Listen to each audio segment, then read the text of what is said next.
Show you a couple of musical instruments that were very important to early Illinois and the entire country, and actually the entire world. The first are these. These really are bones. These are cow ribs, and they sound like this. Let's see, you got to get it in your finger. You got to take your quiet sign, put a bone between it, press it down so it goes into your hand. One finger over, that one's loose, and it goes like that. And then you flip your wrist and you get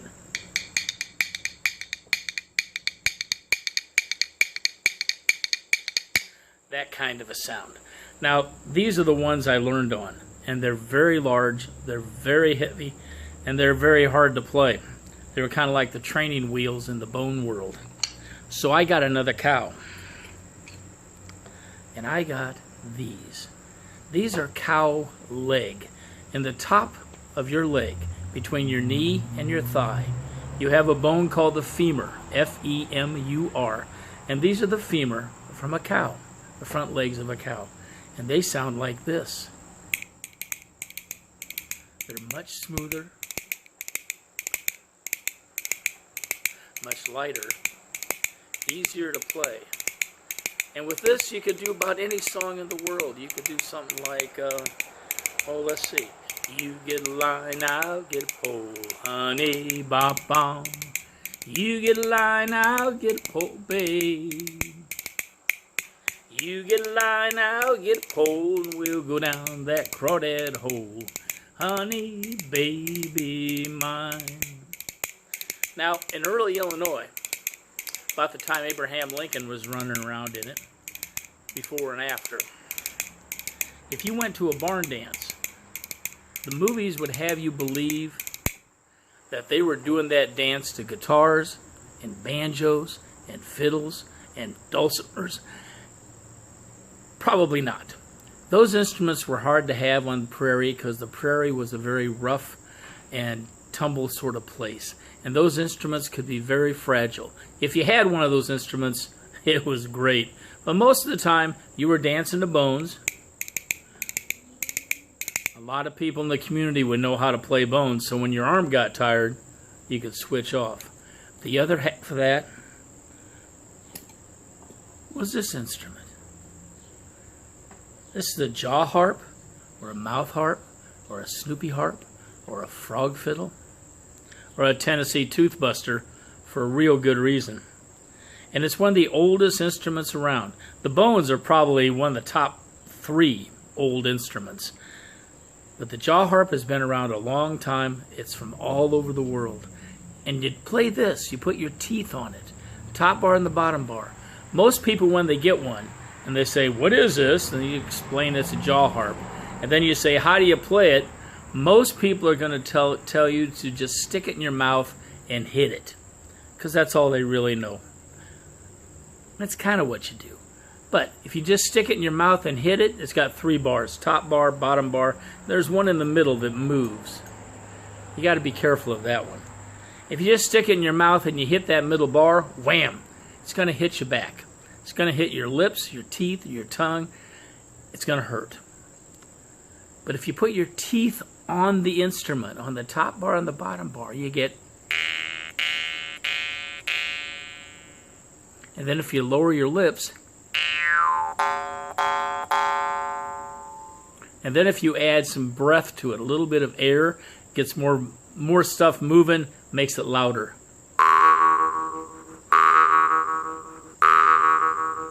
Then you move your tongue, because you direct where the air is going. If you move your tongue from the top to the bottom,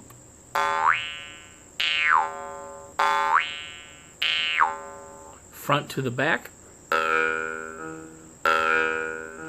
and if you shoot your tongue forward when you hit that bar, there's a good chance your tongue's going to be hit by the middle bar. It's going to sound like this. Oh! Don't do that. It hurts. I've done it many, many times. With the jaw harp, and you could do something like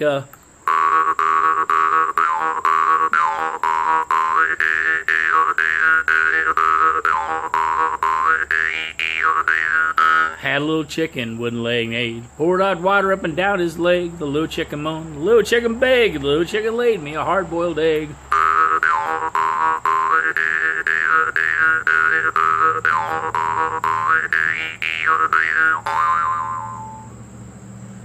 Now it's said that this is the only musical instrument that Abraham Lincoln could play. Some people say he could play the harmonica, but I've never really found anything out about that. But you might be able to find out that Abraham Lincoln played one of these. And according to him, he played it fair poorly. He wasn't very good at it. Mainly he played it to irritate his friends. This one comes from a country called Hungary, which is over in Europe, but it's the style we have here in the United States. Here's another one. This one comes from Russia. Look at the size difference in those. Now, being very large is going to have a much lower tone.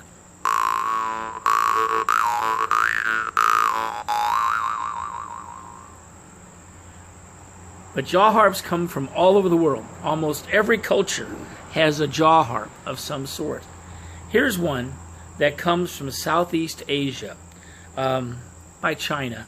It actually comes from a little country called Vietnam. Comes in a nice little tube. The instrument looks like this. It's just a little piece of brass. It's got a movable bar, and you put your lips on it, and you get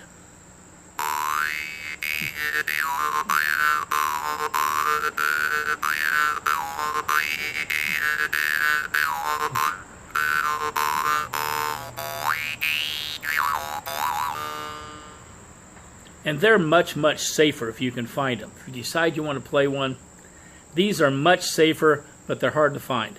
It's called a Dan-moi, D-A-N-M-O-I, which means lip instrument, because you just put your lips on it. On the European style, these are dangerous. You can do serious damage to your mouth if you're not very, very, very careful. So if you get one of these, be careful.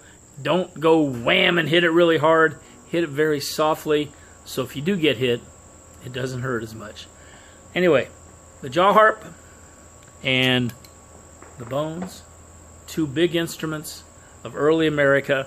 And by the way, the other half of that dance band, you had bones. The other half was typically a jaw harp, and it would have been made by the blacksmith right there in town. Thank you so much for listening. My name's Mike Anderson.